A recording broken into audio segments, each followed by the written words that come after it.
The sharp crack of skin meeting skin echoed through the marble courthouse halls. Rebecca Matthews stood frozen, 7 months pregnant, her hand pressed to her stinging cheek.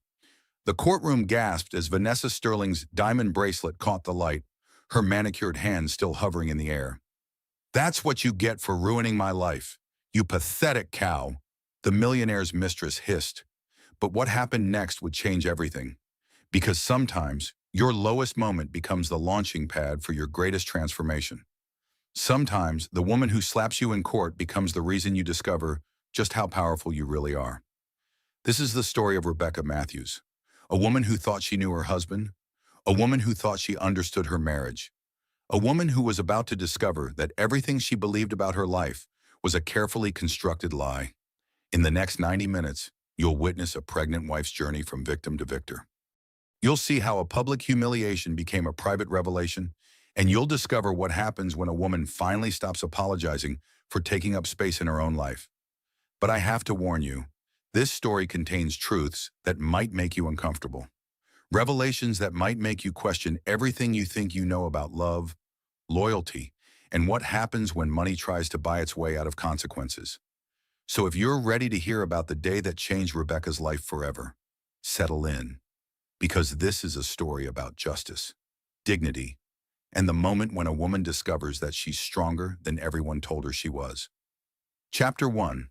The slap that changed everything. The sharp crack of skin meeting skin echoed through the marble courthouse halls. Rebecca Matthews stood frozen, her hand pressed to her stinging cheek, 7 months pregnant and trembling. The courtroom gasped. Vanessa Sterling's diamond bracelet caught the fluorescent light as her manicured hand hovered in the air. "That's what you get for ruining my life, you pathetic cow," Vanessa hissed. The silence stretched for 3 heartbeats. Then something shifted in the room. Judge Patricia Hamilton's gavel came down like thunder. "Bailiff, arrest that woman for assault." "What?" Vanessa's voice pitched higher. "Do you know who I am? Do you know who my father is?" "I know who you are," Judge Hamilton said, her voice ice cold. "You're the woman who just committed assault in my courtroom." The bailiff moved toward Vanessa. She backed away, her face twisting with rage. "This is insane. She's the one who ruined everything. If she'd just signed the divorce papers quietly, none of this would have happened." Rebecca's trembling hands automatically went to her belly, the universal protective gesture every pregnant woman knows. Her baby kicked hard against her ribs, as if sensing the chaos. 2 bailiffs flanked Vanessa now. She looked around the courtroom desperately, seeking support. Her eyes landed on David Matthews, Rebecca's husband. He sat pale and silent, his expensive legal team whispering frantically beside him. "David," Vanessa called out, tell them how she's been making our lives hell." David opened his mouth, then closed it again. For once in his life, the millionaire tech entrepreneur had nothing to say. "Ma'am, you need to come with us," the female bailiff said gently but firmly. Vanessa jerked away from her touch. "Don't you dare put your hands on me. I'll have all your jobs. My father owns half of Silicon Valley." Judge Hamilton stood slowly. At 55, she had the bearing of someone who had seen every trick in the book. Her silver hair was pulled back in a severe bun, and her dark eyes missed nothing. "Miss Sterling," the judge said, her voice carrying across the suddenly silent courtroom. "In my 23 years on the bench, I have seen many things, but I have never seen a woman assault a pregnant wife during divorce proceedings. You will be charged with assault." The courtroom erupted. Reporters in the back row frantically scribbled notes. David's parents, who had been sitting in stony silence, began arguing in hushed whispers. Margaret O'Brien, Rebecca's divorce attorney, placed a protective hand on her client's shoulder. As the bailiffs led Vanessa away, she turned back to Rebecca with pure venom in her eyes. "This isn't over," she snarled. "David will never choose you over me. Look at yourself, fat, pathetic, clinging to a man who doesn't want you." Each word hit Rebecca like a physical blow. For months, she had heard these exact thoughts echoing in her own mind. The cruel voice that whispered she was not enough, never enough, that she should be grateful for whatever scraps of affection David threw her way. But something strange happened. Instead of crumbling under Vanessa's attack, Rebecca stood straighter.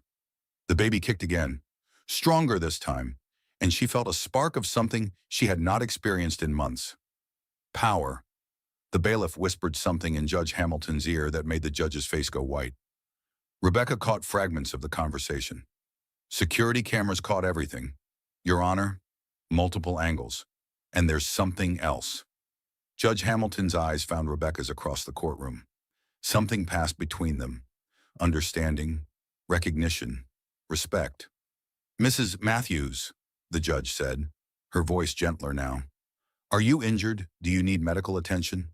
Rebecca touched her cheek.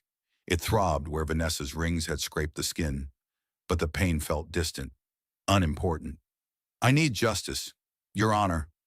The judge nodded slowly. Then let's make sure you get it. The courtroom began to empty, but Rebecca remained seated. The events of the last few minutes felt surreal. This morning, she had been just another pregnant wife going through a messy divorce. Now, she was the victim of an assault that would be plastered across every local news channel by evening. Maggie squeezed her shoulder. How are you feeling? Honey. Rebecca looked around the courtroom one more time. At the American flag hanging motionless in the still air, at the empty jury box with its worn wooden seats, at the witness stand where so many people had sworn to tell the truth. Different, she said finally. I feel different. And she did. For the first time in 7 months, since discovering David's affair, since learning about the secret credit cards and hidden bank accounts, since realizing her marriage was a carefully constructed lie, Rebecca Matthews felt like she might survive this. More than survive, she might actually win. Chapter 2. Before the storm 3 hours earlier, Rebecca had sat in her Honda Civic in the courthouse parking lot, unable to move. 3 deep breaths. Check phone. Lock.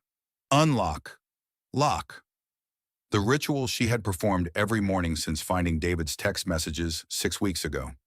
Messages that left no doubt about what he was doing, about who he was doing it with, about how long it had been going on. The phone showed no new messages.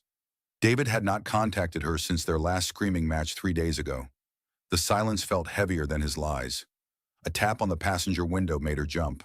Maggie O'Brien stood outside, her red hair whipping in the October wind. Rebecca unlocked the door, and her best friend slid into the passenger seat. Honey, we've been through this, Maggie said, immediately reading Rebecca's panic. Today is just preliminary motions. David's team will posture. Everyone goes home. No drama. His mother will be there, Rebecca whispered. Helen Matthews can kiss my Irish ass, Maggie replied, making Rebecca smile for the first time in weeks. Margaret O'Brien had been Rebecca's friend since law school. While Rebecca had chosen corporate law, Maggie had specialized in family court. She had seen it all: cheating husbands, hidden assets, custody battles that tore families apart. But she had never seen a case that made her as angry as Rebecca's. Did you eat breakfast? Maggie asked. Rebecca shook her head. Food had become an enemy lately. Everything tasted like cardboard, and her stomach stayed in constant knots. The baby needs nutrients, Maggie said gently. Whatever happens in there, you're still growing a little person. Rebecca's hand went to her belly automatically. At 7 months, the pregnancy was impossible to hide. Her baby boy kicked constantly now, as if he sensed the tension surrounding his arrival into the world. Maggie, Rebecca said slowly, what if David's right? What if I am losing my mind? The memory flooding began without warning. Rebecca remembered the day she had told David about the pregnancy. They had been married for 5 years, trying for a baby for 2. She had bought a tiny pair of booties and hidden them in his briefcase. When he found them, his face had fallen for just a split second before the fake smile appeared. Perfect timing, he had said, but his eyes had shown something else entirely. Trapped panic. She had pushed down her doubts then, made excuses, told herself she was imagining things. But now, knowing what she knew about Vanessa Sterling, that moment made perfect sense. You're not losing your mind, Maggie said firmly. You're having a normal response to discovering your husband is a lying, cheating piece of garbage. Rebecca's validation whisper came out as barely a breath. I'm not crazy. I saw what I saw in his eyes that day. Maggie's phone buzzed. She glanced at it, and her expression darkened. What? Rebecca asked. Those bastards, Maggie muttered. then launched into a string of creative Irish profanity that would have made a sailor blush. "Maggie, what is it? David's lawyer just filed an emergency motion. They're claiming you're mentally unstable due to pregnancy hormones. They want a psychological evaluation before any custody arrangements are discussed." The words hit Rebecca like ice water. She had known David was ruthless in business, but this felt like a new level of cruelty. "Can they do that?" "They can try," Maggie said grimly. "But Judge Hamilton doesn't suffer fools gladly. She'll see right through this garbage." Rebecca stared at the courthouse entrance. Lawyers and clients streamed up the wide stone steps, all of them fighting their own battles, all of them hoping for justice in a system that felt increasingly stacked against people like her. "He's going to take my baby away, isn't he?" she whispered. "Over my dead body," Maggie replied. "Rebecca, listen to me. David Matthews is about to learn that his money can't buy him everything. Not in Patricia Hamilton's courtroom." They sat in silence for a moment, watching other people's dramas unfold. A young couple arguing near the courthouse steps. An older man in an expensive suit talking rapidly into his phone. Two women consoling each other near the parking meters. "Ready?" Maggie asked. Rebecca took one more deep breath. The baby kicked against her ribs, a reminder that she was not fighting just for herself anymore. "Ready." They walked across the parking lot together, Rebecca's hand instinctively resting on her belly.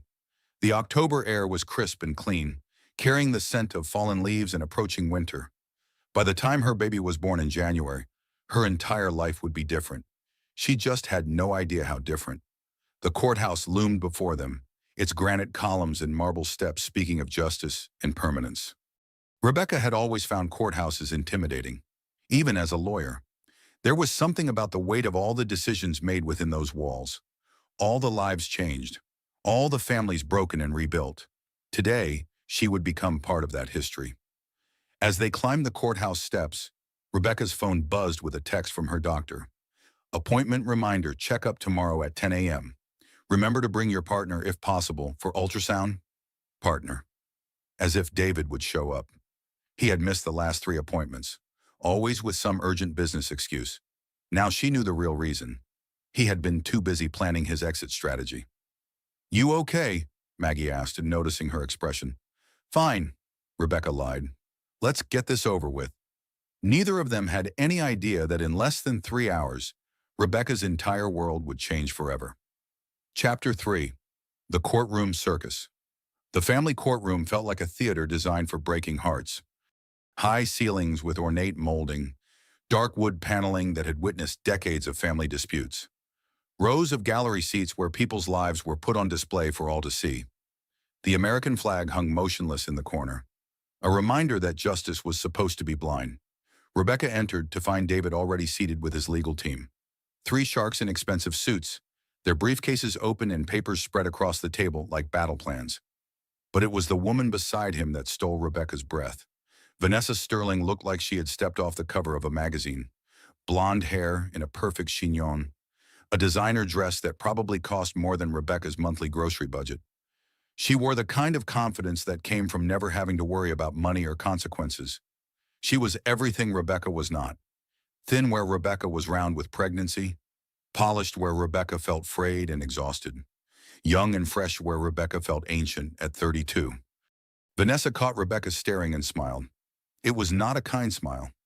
David did not look up from his papers. Her husband of 5 years, the father of her unborn child, could not even meet her eyes. "Breathe," Maggie whispered beside her. Rebecca tried to focus on something else. Anything else. The court reporter's fingers dancing across her machine. Emily Walsh. Rebecca remembered from previous hearings. A kind woman with gentle eyes who always nodded encouragingly at nervous witnesses. The bailiff called the court to order. "All rise for the Honorable Judge Patricia Hamilton." Judge Hamilton entered like a force of nature. At 55, she commanded respect without saying a word. Her silver hair was pulled back severely, and her dark eyes missed nothing as they swept the courtroom. She had the bearing of someone who had built her career in a male-dominated field and had zero tolerance for games. She was exactly what Rebecca had hoped for. Someone who would see through David's charm and expensive lawyers. Someone who would care about justice more than politics or money. Be seated, Judge Hamilton said. Her voice carried easily through the courtroom without seeming loud. This is preliminary hearing number 4789 in the matter of Matthews versus Matthews. David's lead attorney stood. A man who probably charged more per hour than Rebecca used to make in a month. Your Honor, before we proceed with the scheduled motions, my client has filed an emergency petition regarding the mental stability of the respondent. Rebecca felt the words like a physical blow. Around her, the courtroom seemed to shift and blur. The panic cleaning she had done last night, the 3 a.m. Google searches about custody laws, the way she checked her phone obsessively, hoping for some sign that David still cared. Maybe she was losing her mind. The breathing room came automatically. Rebecca forced herself to focus on the courtroom details. The American flag's gentle sway under the air conditioning, the soft clicking of Emily Walsh's fingers on her court reporting machine, the smell of old wood and new fear. Judge Hamilton's expression had turned glacial. On what grounds, Counselor? Pregnancy-induced psychological instability. Your Honor, my client is concerned that Mrs. Matthews is not capable of making rational decisions regarding custody arrangements or property division at this time. Pregnancy hormones. As if everything she felt, every legitimate concern about her husband's behavior, could be dismissed as the irrational thoughts of a pregnant woman. Rebecca felt herself fragmenting. Was she overreacting? Had the long nights of wondering and worrying actually driven her to some kind of breakdown? But then she remembered finding David's credit card statements, the charges at expensive restaurants she had never been to, the hotel bills, the jewelry purchases she had never received. She was not imagining any of this. And does your client have any medical evidence to support this claim? Judge Hamilton asked, her voice deadly quiet. We are requesting a court-ordered psychological evaluation. Your Honor? The courtroom fell silent except for the soft whir of the air conditioning and the distant sound of traffic outside. Rebecca could hear her own heartbeat in her ears. Judge Hamilton turned her attention to Maggie. Counselor O'Brien, your response. Maggie stood slowly. Rebecca had seen her friend in court before, but never like this. There was something different about her posture. Something dangerous. Your Honor, this is a transparent attempt to delay proceedings while my client's husband continues to hide marital assets. There is no medical evidence of any psychological instability. Mrs. Matthews is a former corporate attorney who has been nothing but cooperative throughout these proceedings. Has your client sought any mental health treatment during her pregnancy? Standard prenatal counseling.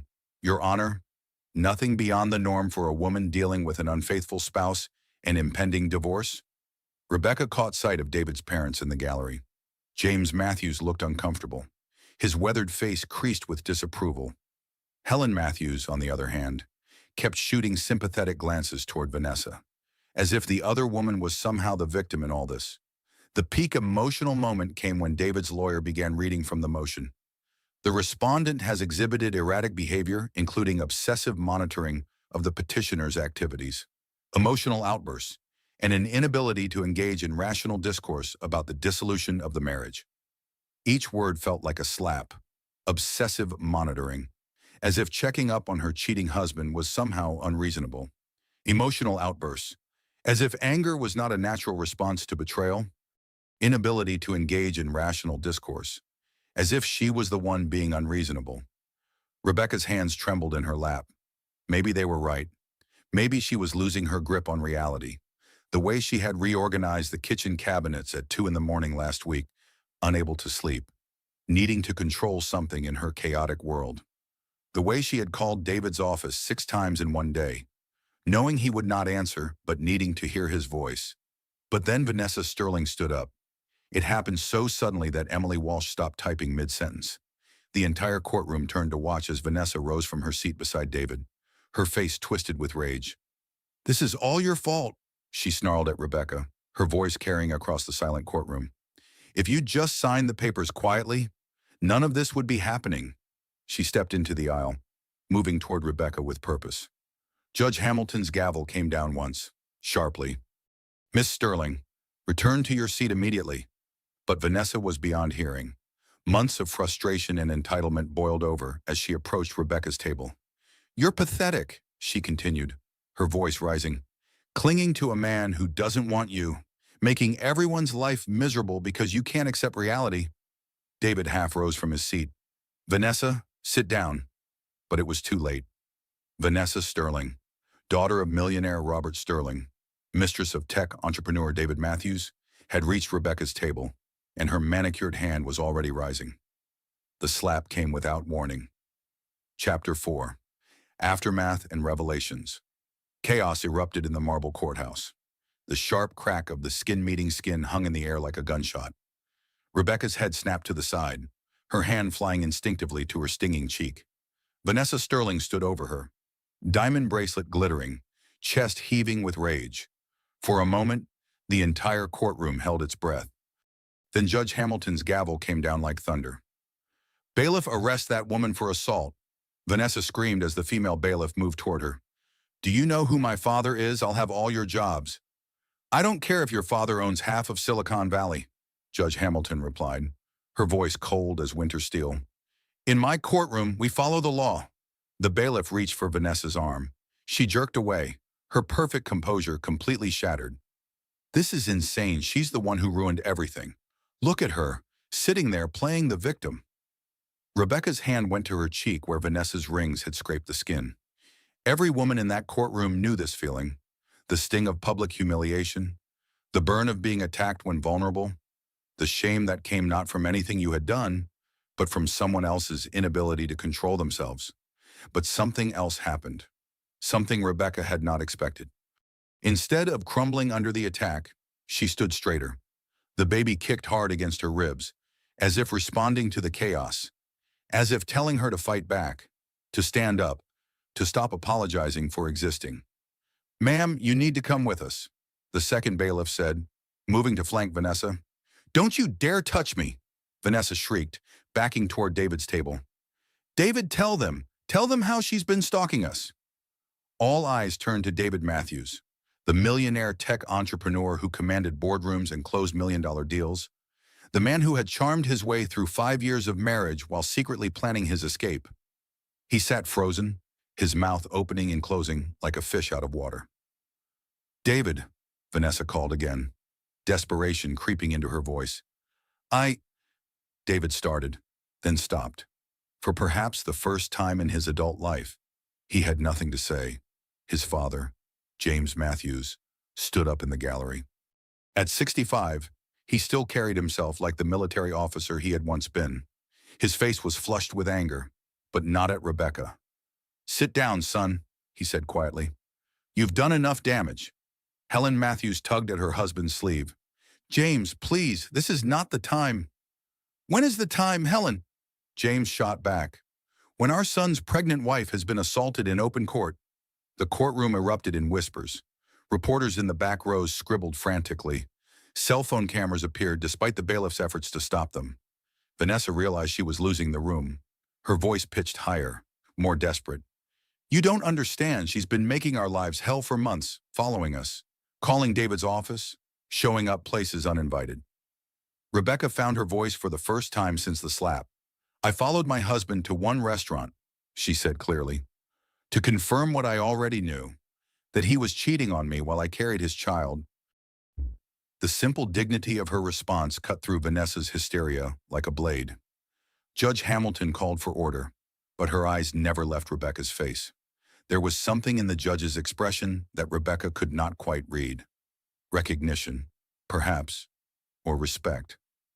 "Miss Sterling," Judge Hamilton said as the bailiffs finally reached her, "you are under arrest for assault. You have the right to remain silent." "This isn't over," Vanessa snarled as they led her away. "David will never choose you over me. Look at yourself, fat, pathetic, clinging to a man who doesn't want you." Each word was designed to wound, to cut deep into the insecurities that Rebecca had carried throughout her pregnancy. The fear that she was not enough, that she never had been enough. But the words bounced off her like rain off glass. Rebecca stood slowly, one hand protectively over her belly. Around her, the courtroom continued its chaos, but she felt strangely calm, clear. Judge Hamilton's gavel came down again, calling for order. "This court will recess for 30 minutes, she announced. "Mrs. Matthews, please remain. I'd like to speak with you in chambers." As the courtroom began to empty, Rebecca caught sight of Emily Walsh, the court reporter. The younger woman gave her an encouraging nod, her eyes bright with something like admiration.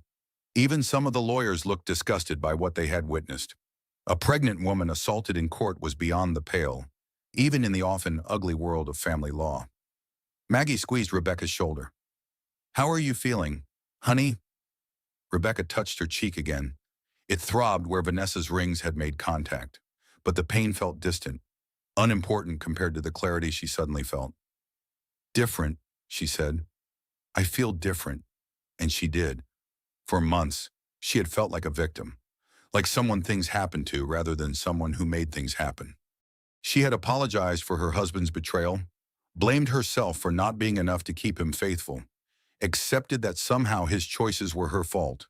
But standing in that courtroom, with the sting of Vanessa's assault still fresh on her cheek, Rebecca Matthews felt something she had not experienced in months. Power. Judge Hamilton was gathering her papers, preparing to leave the bench, but before she did, she looked directly at Rebecca. "Mrs. Matthews," she said, her voice carrying across the nearly empty courtroom. "Are you injured? Do you need medical attention?" Rebecca straightened her shoulders. "I need justice, Your Honor." The judge nodded slowly, and something passed between them. Understanding, recognition of strength in the face of humiliation. "Then let's make sure you get it." As Judge Hamilton disappeared through the door behind the bench, Rebecca allowed herself a moment to process what had just happened. She had been assaulted by her husband's mistress in open court. It should have been the most humiliating moment of her life.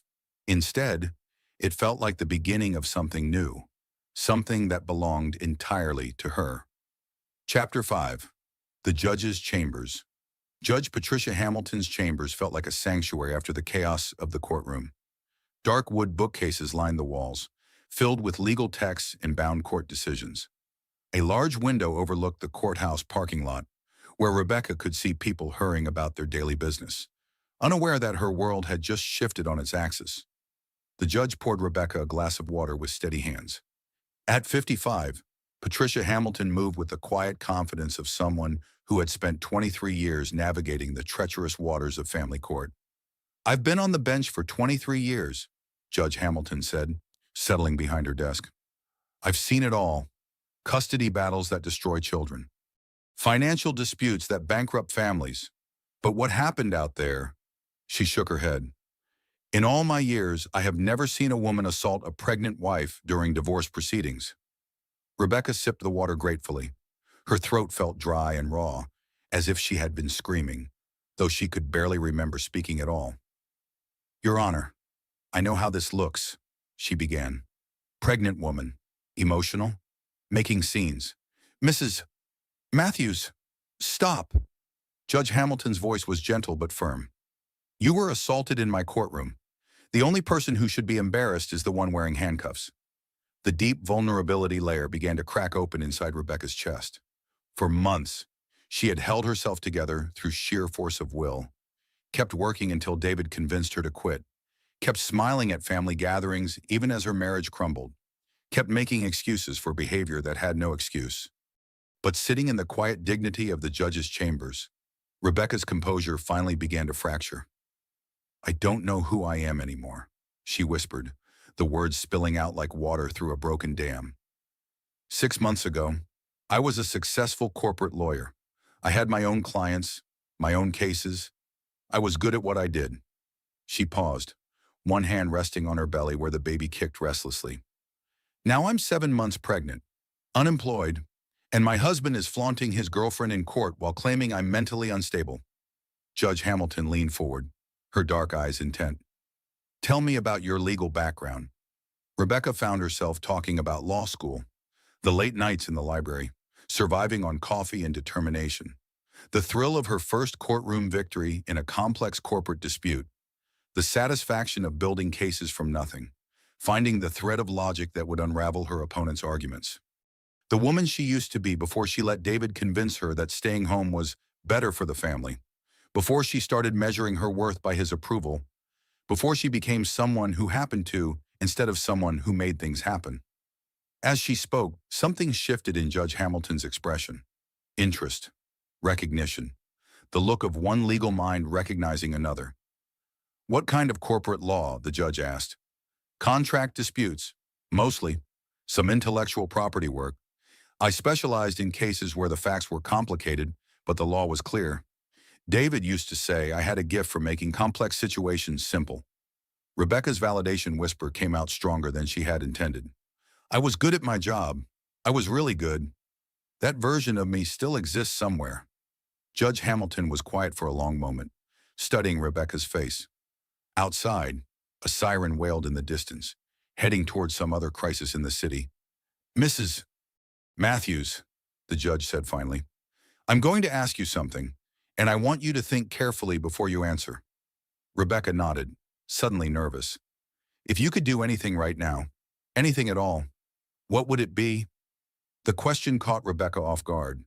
For months, her entire focus had been on survival, getting through the divorce, protecting her unborn child, finding a way to rebuild her life from the ashes of her marriage. But what did she actually want? I want to help people, she said slowly. I want to use my legal training to help women who are going through what I'm going through, women who feel like the system is stacked against them. Judge Hamilton nodded. And why family law instead of returning to corporate practice? Rebecca thought about the morning's events. The way David's expensive lawyers had tried to paint her as mentally unstable simply for reacting normally to betrayal. The casual cruelty of using her pregnancy against her. The assumption that money and connections could override basic human decency. Because corporate law is about protecting money, she said, family law is about protecting people. The judge stood and walked to the window, her back to Rebecca. The silence stretched, but it did not feel uncomfortable. It felt like something important was being considered. Mrs. Matthews, Judge Hamilton said without turning around, my judicial clerk just gave notice. She's moving to Denver with her husband next month. Rebecca's heart began to pound, though she was not entirely sure why. The position requires a law degree, sharp analytical skills, and the ability to handle difficult situations with grace under pressure. The judge turned back to face her. It also requires someone who understands that justice is not always about winning. Sometimes it's about finding the path that causes the least harm to the most vulnerable people involved.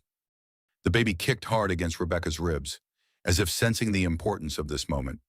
Your Honor, Rebecca said carefully, are you offering me a job? Judge Hamilton returned to her desk, her expression thoughtful. I'm offering you an opportunity. The irony is not lost on me that your husband's mistress just assaulted you in the same courtroom where you could potentially work. Rebecca's mind raced. A job, a real job, using her legal training. Not corporate law, which had never truly satisfied her, but family law, helping other women navigate the system that often seemed designed to protect everyone except those who needed protection most.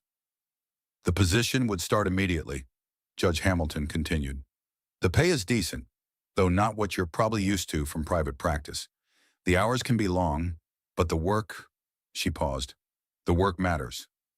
Outside the chambers, Rebecca could hear voices in the hallway, David arguing with his lawyers, his parents having their own heated discussion, the machinery of the legal system grinding forward, indifferent to the human costs. But in here, in this quiet room with its walls full of wisdom and precedent, Rebecca felt something she had not experienced in months. Hope. I would need to think about it, she said, though her heart was already racing with possibility. Of course, Judge Hamilton said. But Mrs. Matthews, don't think too long.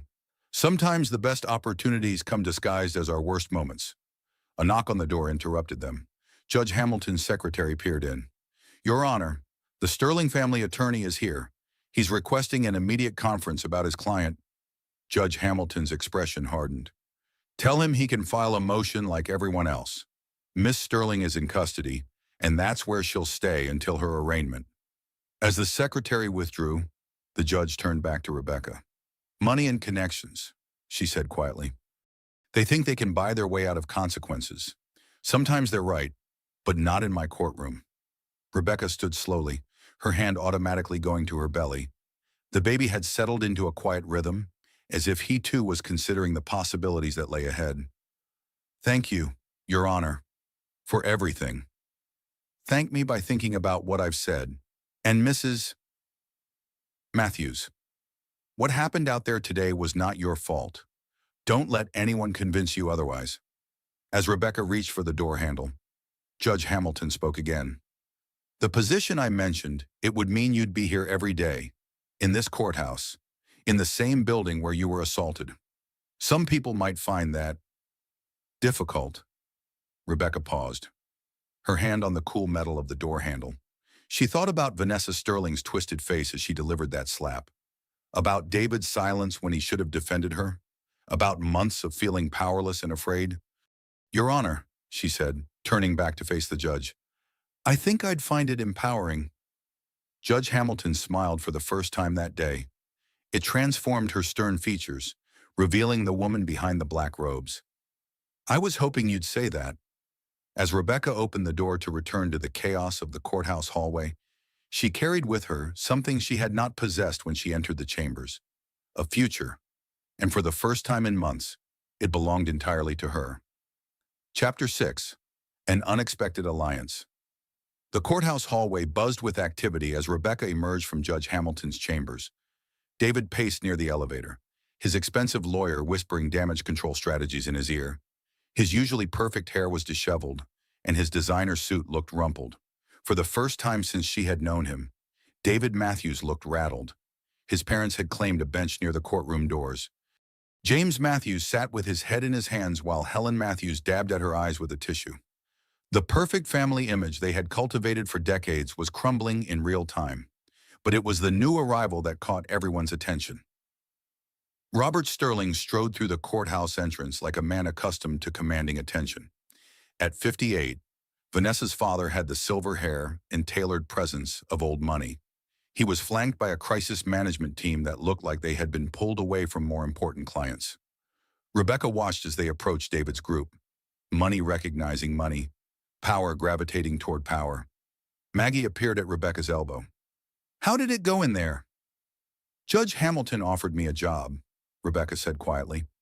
Maggie's eyebrows shot up. What kind of job? Judicial clerk. In family court. Holy hell, Maggie breathed. Rebecca, do you know what that means? Patricia Hamilton's clerks go on to some of the best positions in family law. She only hires the absolute best. Rebecca's mind was still processing the conversation in chambers. The possibility of using her legal training again, of helping other women navigate the system that often seemed designed to protect everyone except those who needed it most. I haven't said yes yet, she murmured. Why the hell not? Before Rebecca could answer, Robert Sterling's voice carried across the hallway. He was speaking to David in the tone of a man used to solving problems with money. The situation is contained, he was saying. My daughter made a mistake, but these things can be managed. We'll need statements from everyone minimizing the incident. David nodded eagerly. Of course, Mr. Sterling, I'm sure Rebecca understands that emotions were running high. Rebecca felt something cold settle in her stomach. Already they were rewriting history. Already Vanessa's assault was becoming a mistake and an incident that could be managed away. James Matthews stood up from the bench, his military bearing rigid with disapproval. Contained, he said, his voice carrying clearly down the hallway. Your daughter assaulted my son's pregnant wife in open court. How exactly do you contain that? Robert Sterling turned his calculating gaze on the older man. Mr. Matthews, I understand you're upset, but surely we can all agree that pursuing this matter would be unproductive for everyone involved. The meaning was clear. Money would change hands. Lawyers would be paid.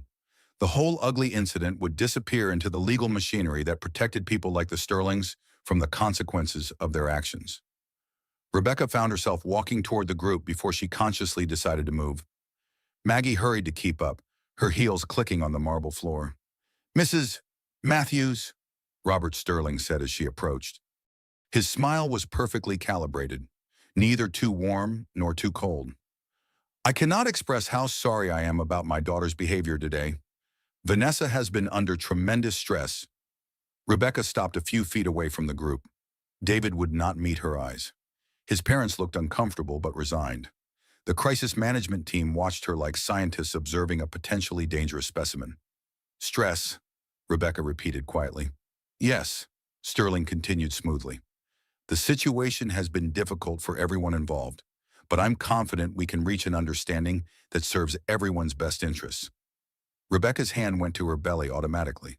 The baby kicked against her palm, a reminder of what was at stake. What kind of understanding? She asked. One of Sterling's advisors stepped forward with a briefcase. We're prepared to offer substantial compensation for any medical expenses or emotional distress you may have experienced. Substantial compensation? As if her dignity could be purchased like any other commodity.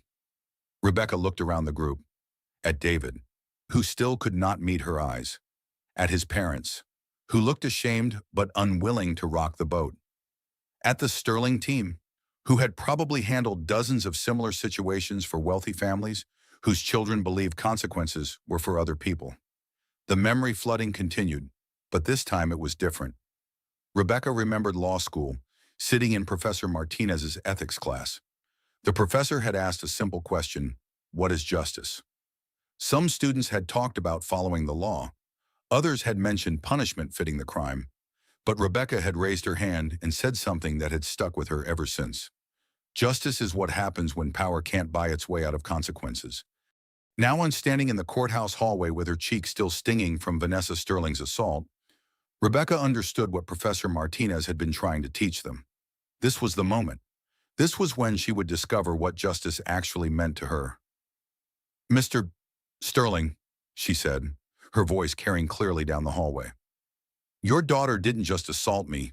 She assaulted my unborn child. She did it in front of witnesses, in a court of law, because she felt entitled to do it. Sterling's smile never wavered, but something shifted in his eyes. Mrs.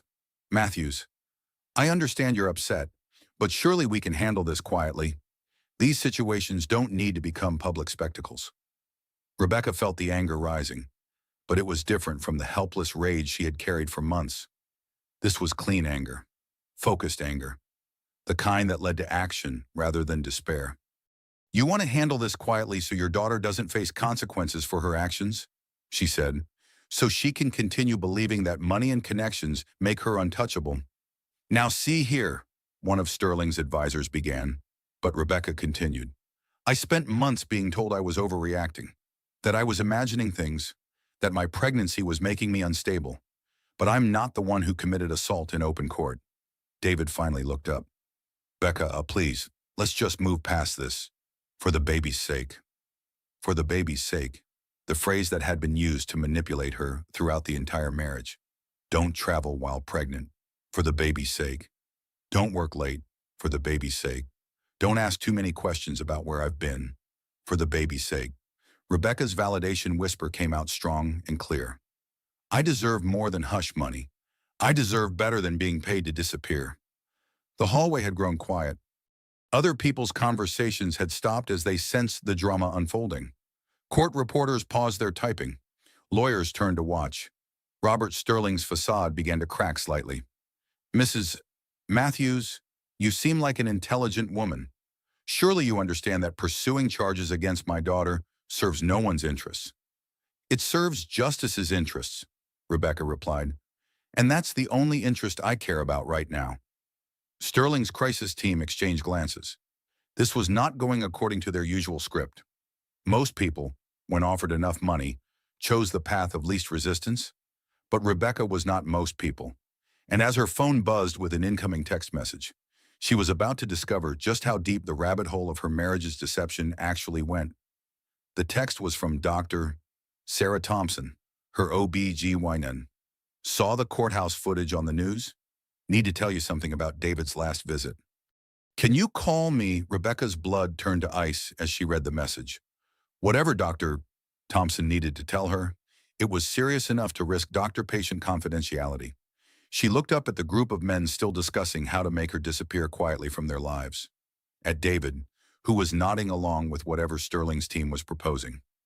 Her husband had no idea that his carefully constructed world was about to collapse completely. And this time, Rebecca was going to be the one holding the sledgehammer. Chapter 7. The Power Shift. Rebecca excused herself from the circle of men trying to buy her silence and walked to a quiet corner of the courthouse hallway. Her hands trembled slightly as she dialed Dr. Thompson's number. The phone rang twice before her doctor's familiar voice answered. "Rebecca, thank God you called. Are you somewhere private?" "As private as I can get in a courthouse hallway." "What's going on?" "Dr. Thompson." There was a pause. Rebecca could hear papers rustling in the background, the sound of a medical office in full swing. "I saw the news footage of what happened today," Dr. Thompson said carefully. "And I realized I can't keep quiet about this anymore. David came to see me 3 weeks ago." Rebecca's stomach dropped. "What do you mean he came to see you?" "He scheduled an appointment without telling you.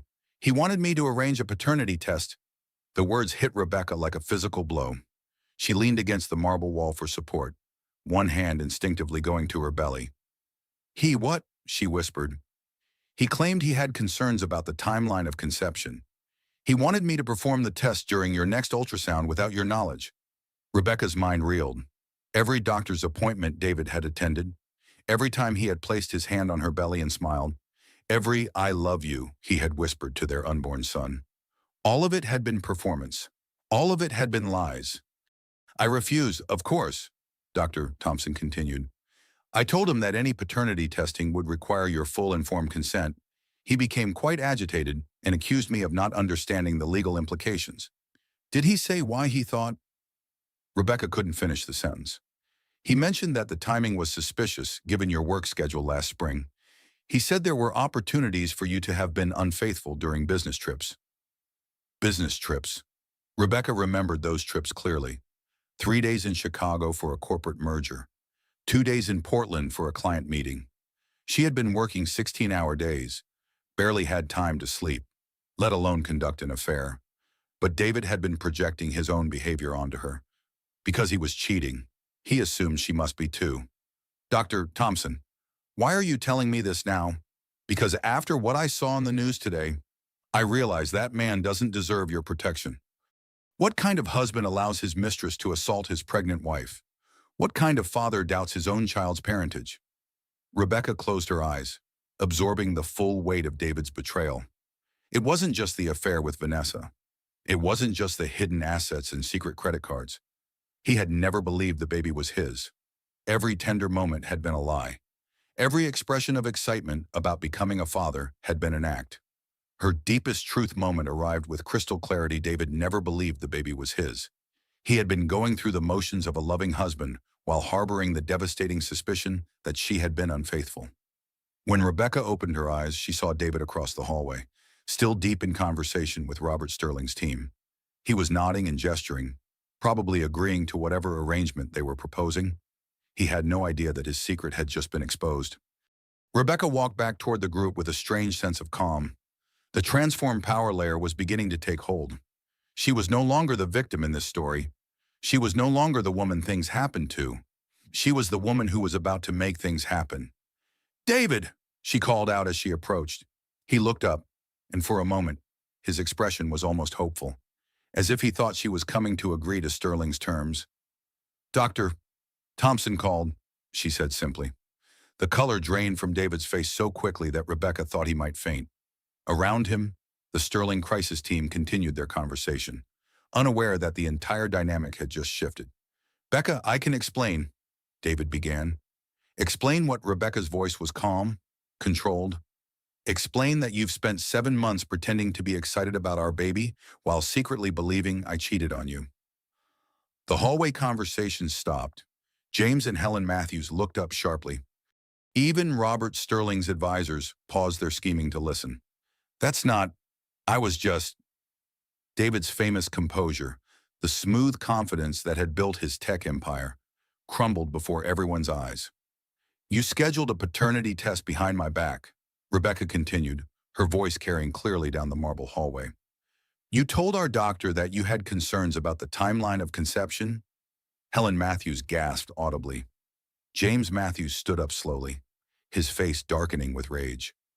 "You did what?" James's voice could have cut glass. "Dad, you don't understand," David started. "I understand that you're my son, and I raised you better than this." James exploded. You scheduled a paternity test behind your wife's back while she's carrying your child. The timeline was suspicious, David tried to explain. The timeline was suspicious. Rebecca's calm began to crack slightly. You mean the timeline where I got pregnant during our planned attempts to have a baby? The timeline where I was working 60-hour weeks while you were having an affair?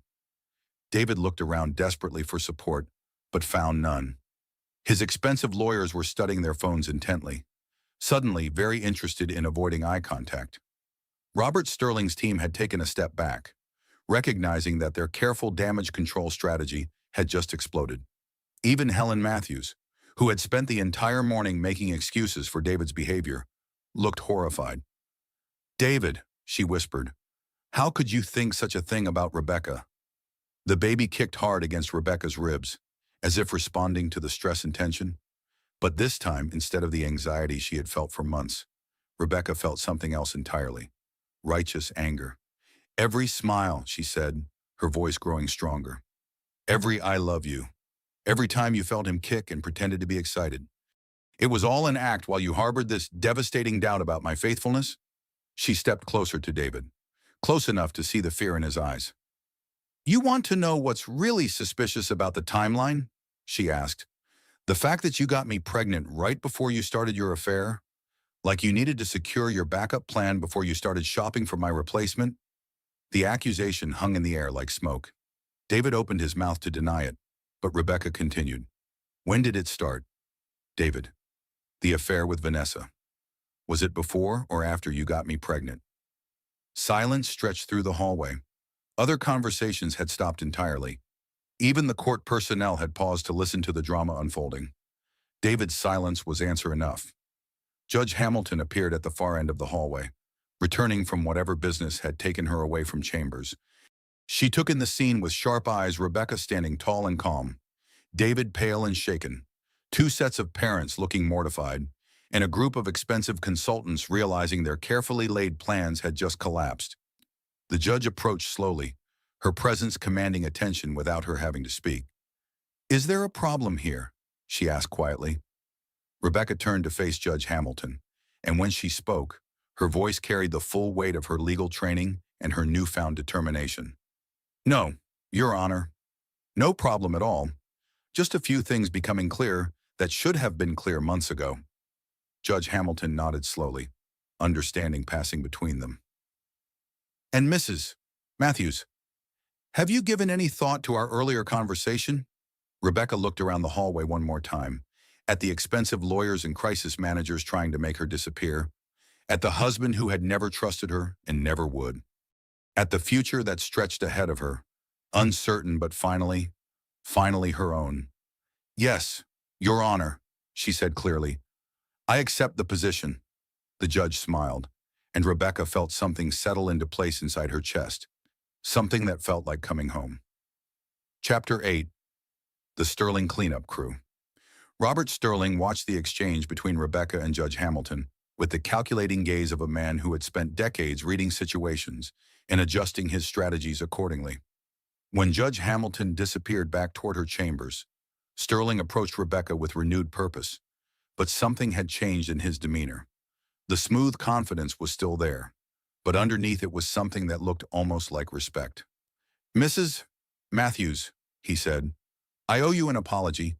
My daughter's behavior today was inexcusable, and I'm not here to make excuses for her. His crisis team hovered behind him like expensive vultures, but Sterling waved them back with one hand.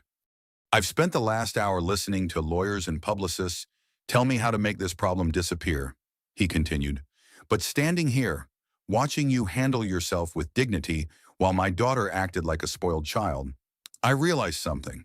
He paused, seeming to choose his words carefully. This isn't a problem to be managed. This is a consequence that my daughter needs to face. Rebecca studied his face, looking for the catch. In her experience, wealthy men like Robert Sterling didn't suddenly develop consciences in courthouse hallways. Mr.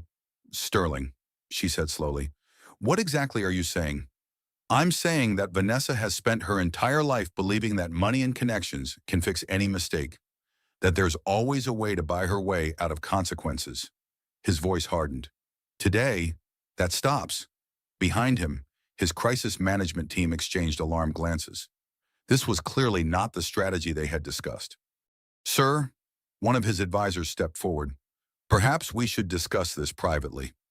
"No," Sterling cut him off. "Mrs. Matthews, I'm not going to insult you by offering money to make this go away. My daughter assaulted you in open court, and she's going to face the legal consequences of that action." Rebecca felt some of the tension leave her shoulders. She had been bracing for another attempt to buy her silence, another round of manipulation disguised as concern for everyone's well-being. "Why?" she asked simply.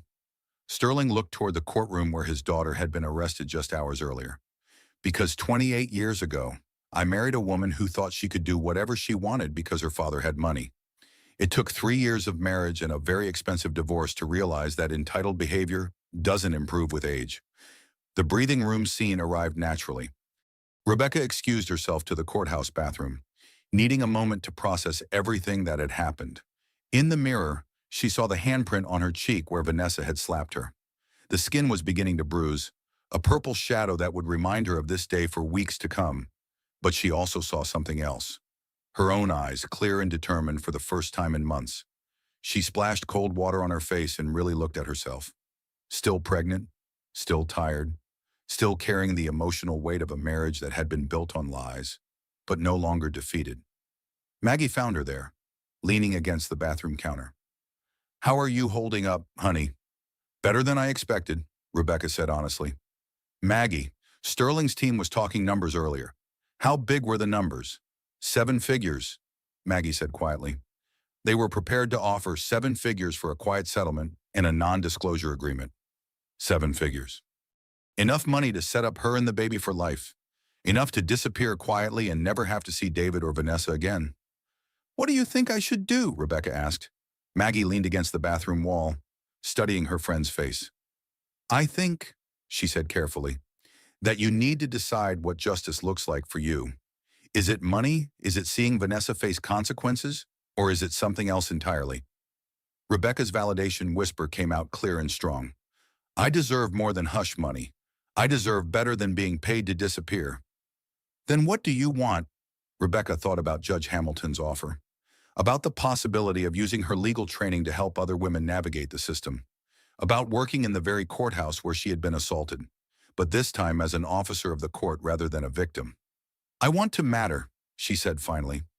"I want my life to mean something beyond being David Matthews' wife or Robert Sterling's problem to solve." "Welcome." When they returned to the hallway, the scene had shifted again. David was in heated conversation with his father, while Helen Matthews sat crying quietly on the bench. The Sterling crisis team had retreated to a corner, their expensive suits and briefcases suddenly seeming out of place in the marble halls of justice. Robert Sterling approached Rebecca again, this time alone. "Mrs. Matthews, I have a daughter who needs to learn that actions have consequences. You have every right to pursue charges against her, and you have my support in doing so." "What about your team?" Rebecca gestured toward the crisis managers. "They're fired," Sterling said simply. "Some problems can't be solved with money and spin. Some problems require actually facing the truth." Rebecca's phone buzzed with another text. This time it was from Emily Walsh, the court reporter. "I wanted you to know that what happened today was completely unacceptable. If you need a witness statement, I saw everything." The message was followed by another from a bailiff she barely knew. "Ma'am, I just wanted you to know that woman's behavior was way out of line. Hope you're okay." Then another from a lawyer she had never met. "Saw what happened in court today. If you need any legal assistance, my firm would be happy to help pro bono." Rebecca stared at her phone as message after message appeared. Court personnel, other attorneys, even some of the reporters who had been in the gallery. All of them offering support. All of them recognizing that what had happened was wrong, regardless of money or connections or crisis management teams. She looked up to find Judge Hamilton approaching down the hallway, her black robes flowing behind her like wings. "Mrs. Matthews," the judge said, "I've spoken with the prosecutor's office. Given the public nature of the assault and the availability of witnesses, Miss Sterling will be formally charged. Her father's wealth is irrelevant to the legal process."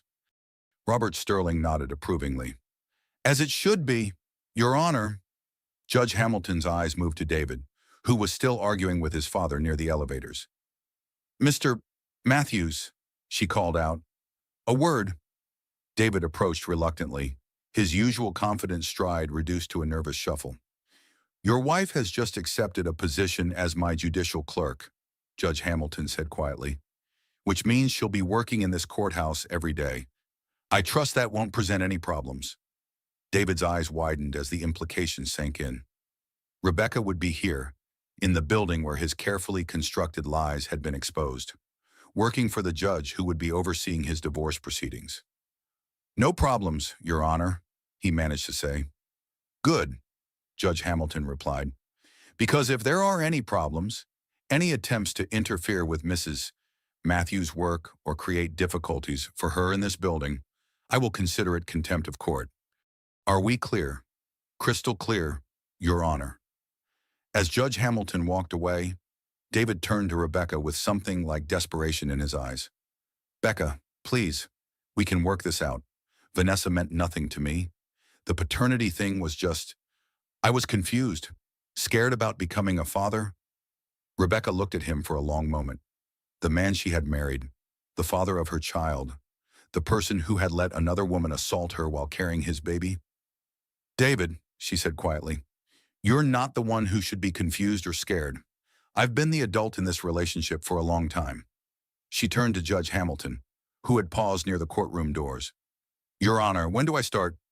The judge smiled, and Rebecca felt her new life beginning to take shape around her. "Monday morning, Mrs. Matthews. Welcome to the team." Chapter 9. The Truth Unveiled. Monday morning arrived crisp and clear, with the kind of autumn light that made everything look sharp and new. Rebecca stood in front of her bathroom mirror, adjusting the collar of a navy blue dress that actually fit her 7 months pregnant body. She had found it at a maternity store over the weekend, spending money she probably should have saved, but needed to feel professional again. Her reflection showed a woman she barely recognized, not because of the pregnancy or the fading bruise on her cheek, but because of something in her eyes that hadn't been there in months. Purpose. The courthouse felt different when she entered as an employee rather than a victim. The same marble halls, the same imposing architecture, but now she belonged here. Emily Walsh waved from behind the information desk. 2 bailiffs she recognized from Friday's chaos nodded respectfully as she passed.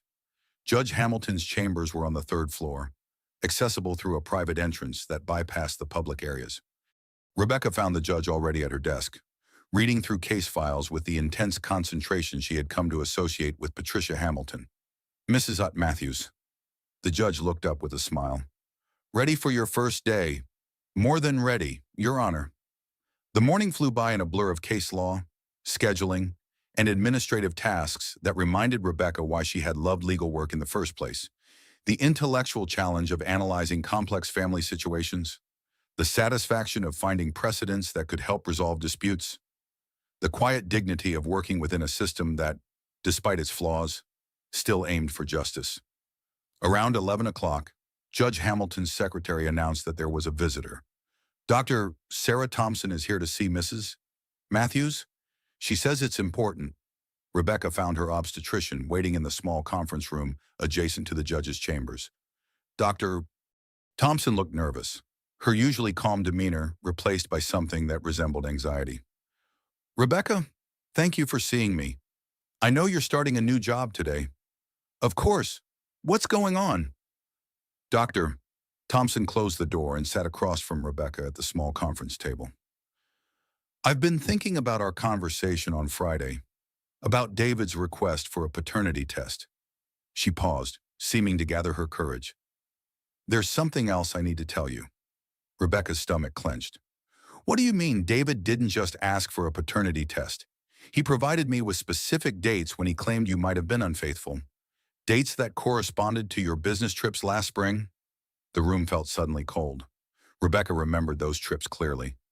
The Chicago merger that had required round-the-clock work. The Portland client meeting that had stretched into multiple days of negotiations. He had details: Rebecca, hotel names, flight times. He had been tracking your movements. The words hit like physical blows. David hadn't just suspected her of infidelity. He had been investigating her, gathering evidence for a case he was building in his mind. But that's not the worst part, Dr. Thompson continued. He also provided me with medical records. What kind of medical records? Fertility records from a clinic in Seattle. Records showing that David had been having fertility issues for over a year. Rebecca's mind reeled. They had been trying to get pregnant for 2 years. 2 years of carefully timed cycles, of temperature charts and ovulation kits. 2 years of David assuring her that they just needed to be patient. The records showed that his sperm count was significantly low, low enough that natural conception would be extremely difficult without medical intervention. The room seemed to spin slightly. Rebecca gripped the edge of the conference table for support. He knew he was unlikely to father a child naturally, but he never told you. So when you got pregnant, he immediately assumed you must have been unfaithful. The final piece of David's deception clicked into place. He had known about his fertility issues but had kept it secret. When she miraculously conceived despite his condition, instead of being grateful for what must have been a medical anomaly, he had accused her of infidelity. Dr. Thompson, why are you telling me this now? Because that man put you through months of emotional torture based on his own lies. And because, she hesitated, because I think you deserve to know that your pregnancy really was a miracle. The odds of natural conception given David's condition were less than 5%. Rebecca placed both hands on her belly, feeling her son moving restlessly inside her. A 5% chance. A miracle baby that David had treated as evidence of her betrayal. There's one more thing, Dr. Thompson said quietly. The fertility clinic records show that David was exploring IVF options, but not with you. The female partner listed on his intake forms was Vanessa Sterling. The betrayal was so complete, so devastating, that Rebecca felt oddly calm. David hadn't just been having an affair. He had been planning a replacement family while pretending to work on having children with his wife. How long have you known this? Rebecca asked. I received the records last week when David's lawyer contacted me about potential testimony. I think they wanted me to support their claims about your mental state. But when I saw what was in the file, Dr. Thompson shook her head. I couldn't be party to that level of deception. Rebecca stood slowly, walking to the conference room window that overlooked the courthouse parking lot. Below, she could see people hurrying about their daily business, unaware that her understanding of the last 2 years had just been completely rewritten. Her phone buzzed with a text from Maggie. David's lawyer just called. They want to schedule a settlement conference. Apparently, they're very motivated to resolve things quickly. Of course they were. David's secret about his fertility issues was the kind of ammunition that could destroy his carefully constructed narrative about Rebecca's mental instability. If it came out that he had been lying about his medical condition while accusing her of infidelity, his credibility would be shattered. Dr. Thompson, Rebecca said, turning back to face her doctor, would you be willing to testify about what David told you, about the paternity test request and the fertility records? Absolutely. What that man did to you was unconscionable. Rebecca returned to Judge Hamilton's chambers with a clarity she hadn't experienced in months. The judge looked up from her case files, immediately noticing the change in Rebecca's demeanor. Everything all right? Your Honor, I just learned something that changes everything about my divorce case. My husband has been lying about his medical condition while accusing me of infidelity. Judge Hamilton set down her papers and gave Rebecca her full attention. What kind of medical condition? Rebecca explained what Dr. Thompson had told her about David's fertility issues, his secret investigation of her business trips, his plans for IVF with his mistress. With each revelation, Judge Hamilton's expression grew harder. Mrs. Matthews, this information needs to be shared with your attorney immediately. This level of deception goes beyond simple marital infidelity. I know, but Your Honor, I need to ask you something.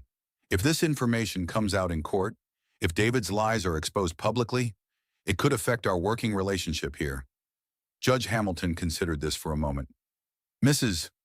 Matthews, when I offered you this position, I did so because I recognized your legal skills and your character.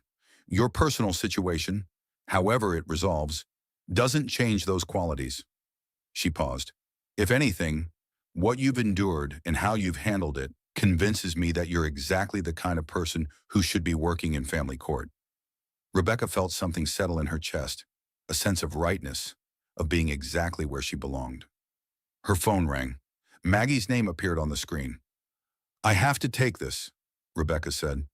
"Rebecca, where are you? David's whole legal team just showed up at my office. They're talking about a very generous settlement offer, but they want to meet today, right now." Rebecca looked out the window of Judge Hamilton's chambers, toward the parking lot where she had sat in her car just days ago, and afraid to face the future. "Tell them I'll be there in an hour," she said. "And Maggie, we're not just negotiating a divorce settlement anymore. We're negotiating justice." As she gathered her things to leave, Judge Hamilton called out to her, "Mrs. Matthews, when you go into that meeting, remember something. You're not just David's wife anymore. You're not just a victim. You're a legal professional with the full weight of the law behind you." Rebecca nodded, understanding completely. For the first time in months, she was going into battle as an equal. Chapter 10. Justice served. The conference room at Maggie's law firm buzzed with nervous energy. David sat at one end of the polished table, flanked by his legal team of three. His usual confidence had been replaced by something that looked almost like panic. Across from him, Rebecca took her seat next to Maggie, her hands folded calmly over her pregnant belly. The contrast was striking. David's side of the table was cluttered with briefcases, tablets, and stacks of documents.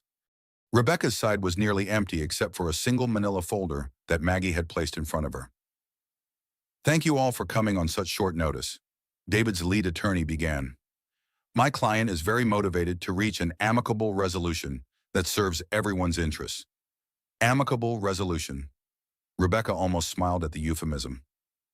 3 days ago, these same lawyers had been trying to paint her as mentally unstable. Now they wanted to be amicable. "Mr. Matthews has prepared a very generous settlement offer," the lawyer continued, sliding a document across the table. "Full custody to Mrs. Matthews, of course, substantial child support, a lump sum payment for any emotional distress, and a very comfortable ongoing alimony arrangement." Maggie picked up the document and scanned it quickly. Her eyebrows rose as she read the numbers. "This is substantial," she said carefully. "We believe it reflects Mr. Matthews' commitment to ensuring his family's well-being," the lawyer replied. Rebecca leaned back in her chair, studying David's face. He was staring at his hands, unable to meet her eyes. The man who had commanded boardrooms and closed million-dollar deals couldn't look at his pregnant wife.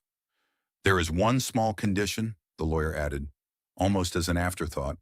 Of course there was. A non-disclosure agreement, nothing excessive, just an understanding that the details of the marriage and divorce proceedings remain private. Rebecca felt something cold settle in her stomach. Even now, even after everything that had happened, they were trying to buy her silence. "You want me to sign a non-disclosure agreement?" she said quietly. "It's standard in these types of high-profile divorces," the lawyer assured her, "just to protect everyone's privacy." Rebecca looked around the table, at David, who still couldn't meet her eyes, at his lawyers, who were probably being paid more per hour than most people made in a month, at the carefully crafted settlement offer that was designed to make her disappear quietly. "Maggie," she said, "could I see that manila folder?" Maggie slid the folder across the table. Rebecca opened it slowly, revealing the medical records that Dr. Thompson had provided that morning.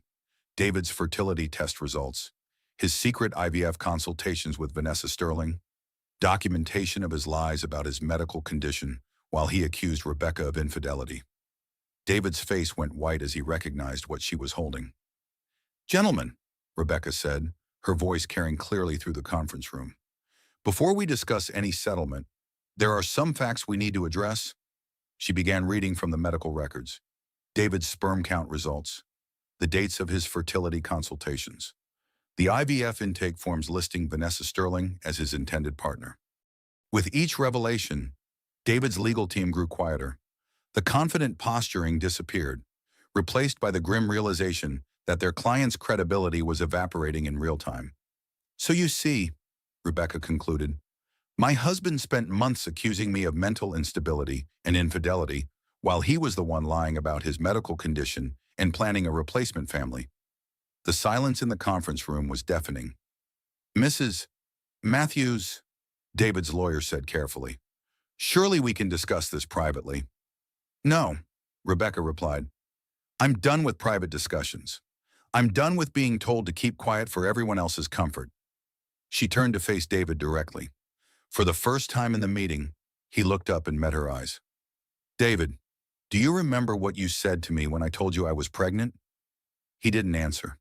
You said perfect timing, but you already knew about your fertility issues.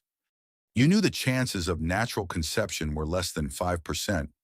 Instead of being grateful for a miracle, you assumed I had been unfaithful. David's voice was barely a whisper. Becca, I was scared. Scared of what? Scared that you might actually have to be a father. Scared that your backup plan with Vanessa might be complicated by an inconvenient pregnancy? It wasn't like that. Then what was it like? David, because from where I'm sitting, it looks like you spent our entire marriage planning your exit strategy. The transformed power layer was fully operational now. Rebecca was no longer the woman who had sat in her car in the courthouse parking lot, afraid to face the future. She was no longer the victim who could be bought off with money and non-disclosure agreements.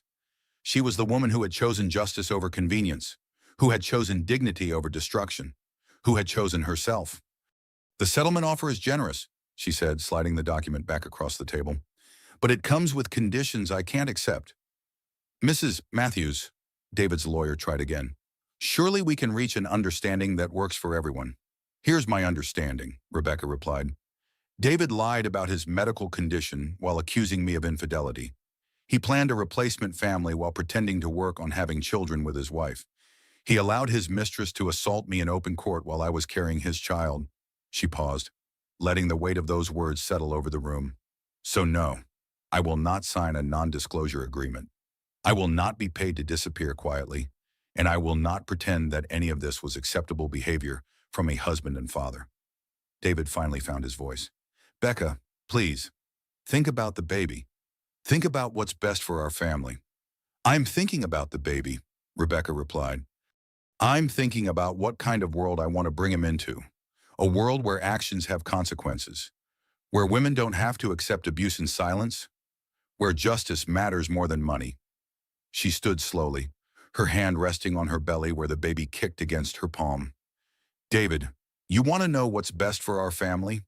What's best is for our son to grow up knowing that his mother chose dignity over dollars, that she stood up for herself when everyone else told her to sit down and shut up.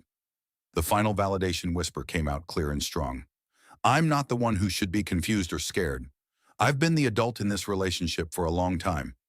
David's lead attorney made one last attempt. Mrs. Matthews, if you refuse this settlement and choose to litigate, these proceedings will become public record. Everyone will know the details of your marriage. Good, Rebecca said simply. Let everyone know. Let them know that David Matthews is the kind of man who lies about his fertility while accusing his pregnant wife of infidelity. Let them know that he's the kind of father who doubts his own child's parentage. Let them know that he's the kind of husband who allows his mistress to assault his wife in court. She gathered her purse and stood to leave. Maggie, I'll accept the financial terms of the settlement, full custody, child support, and reasonable alimony, but no non-disclosure agreement, no conditions, no buying my silence. As she reached the door, she turned back to face David one last time. You know what the really sad part is? Our son was a miracle, a 5% chance that somehow happened despite everything working against it. Instead of celebrating that miracle, you treated it as evidence of my betrayal. She paused, her hand on the door handle. I hope someday you realize what you lost. Not just me, but the chance to be the kind of man your son could be proud of. 6 weeks later, Rebecca sat at her desk in Judge Hamilton's chambers, 7 months pregnant and reviewing case files for the afternoon's hearings. Through her window, she could see the courthouse parking lot where she used to sit in her car, afraid to face the day. The irony was not lost on her. She was working in the same building where Vanessa Sterling had assaulted her. But now she was part of the system that ensured justice was served. Every day, she helped other women navigate family court proceedings, offering the kind of understanding that could only come from personal experience. Vanessa Sterling had received 6 months of community service and mandatory anger management classes. Her assault charge would remain on her permanent record, a reminder that money couldn't always buy absolution. David was living in a downtown condo, paying substantial child support and alimony. He would have supervised visitation rights once the baby was born, but Rebecca had insisted on psychological evaluation first. A man who doubted his own child's parentage needed to prove he was ready to be a father. The divorce had indeed become public record, just as his lawyers had warned. The local media had covered the story extensively, painting David as the unfaithful husband who allowed his mistress to assault his pregnant wife. His tech company's stock had taken a hit, and several major clients had quietly ended their contracts. But the real victory wasn't in David's consequences. It was in the woman Rebecca had become. Judge Hamilton knocked and entered, carrying a fresh cup of coffee and the afternoon's case files. "How are you feeling, Rebecca?" the judge asked. She had long since dropped the formal titles when they were alone in chambers. "Like I'm exactly where I belong," Rebecca replied honestly. "Good, because I have something to tell you. The State Bar Association has approved your application for the Family Law Certification Program. You can start classes next month if you want to." Rebecca's heart leaped. She had been thinking about specializing in family law, but hadn't dared hope it could happen so quickly. "Are you sure I'm ready for that? Rebecca, in the 6 weeks you've been working here, you've helped more women understand their rights than some lawyers do in years. You have a gift for making complex legal concepts understandable to people who are going through the worst time of their lives." Judge Hamilton sat down across from Rebecca's desk. "You know what sets you apart.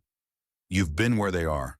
You understand what it feels like to have your whole world crumble while lawyers argue about assets and custody schedules.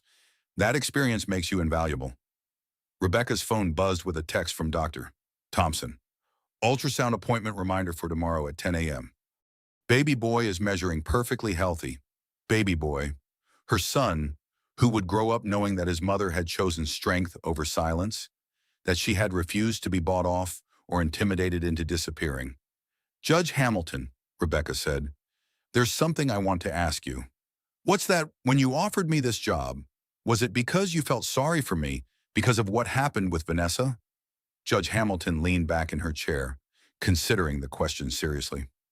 "Rebecca, I've been on the bench for 23 years. In that time, I've seen hundreds of women go through what you went through. Some of them crumble under the pressure. Some of them take the money and disappear. Some of them become bitter and vindictive."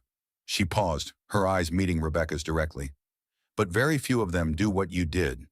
Very few of them stand up in that moment and choose justice over convenience, choose dignity over dollars, choose to become part of the solution instead of just another victim."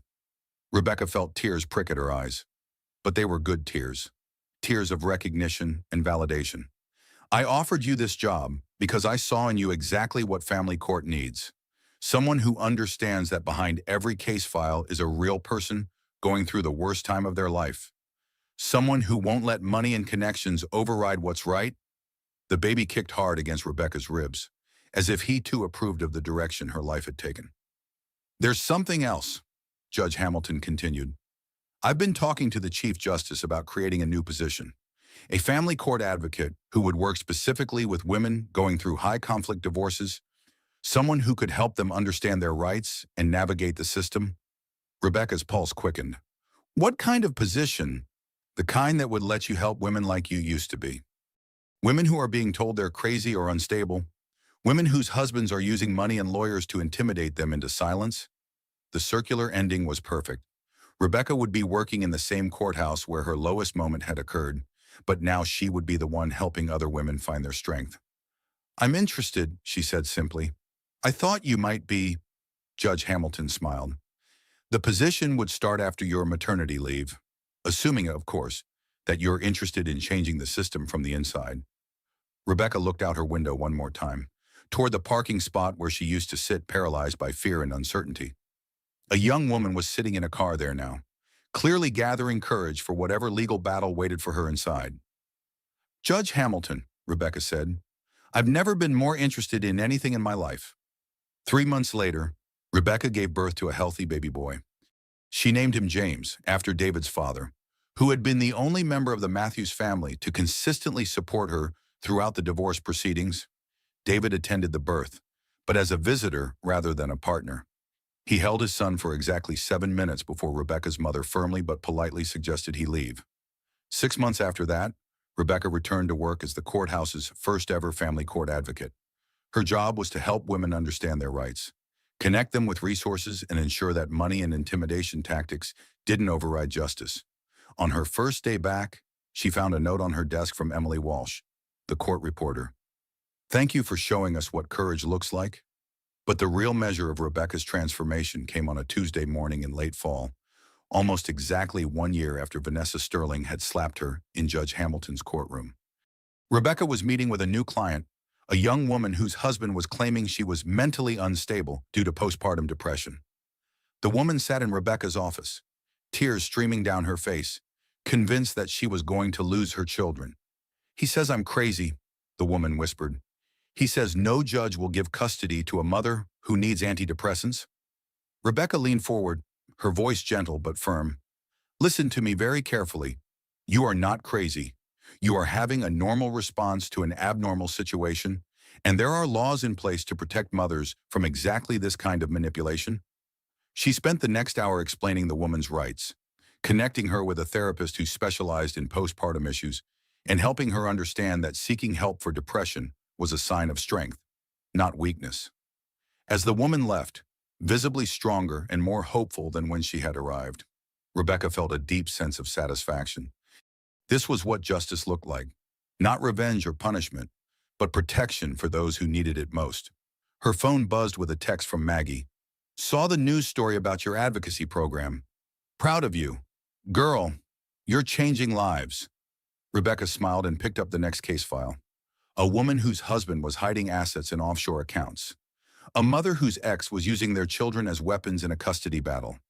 A pregnant wife whose husband was claiming the baby wasn't his. Stories that were different in detail but identical in their core. Women who needed someone to believe them, support them, and help them navigate a system that too often favored money over justice. Rebecca had found her calling in the very place where she had experienced her lowest moment. She was no longer the woman who sat in her car afraid to face the future. She was the woman who helped other women find the courage to face theirs. The baby kicked in his crib in the corner of her office, and Rebecca smiled. "Don't worry, little one," she whispered. "Mama's got this. And now, so do they." Justice, she had learned, wasn't about revenge or punishment. It was about ensuring that everyone had someone in their corner when the world seemed stacked against them.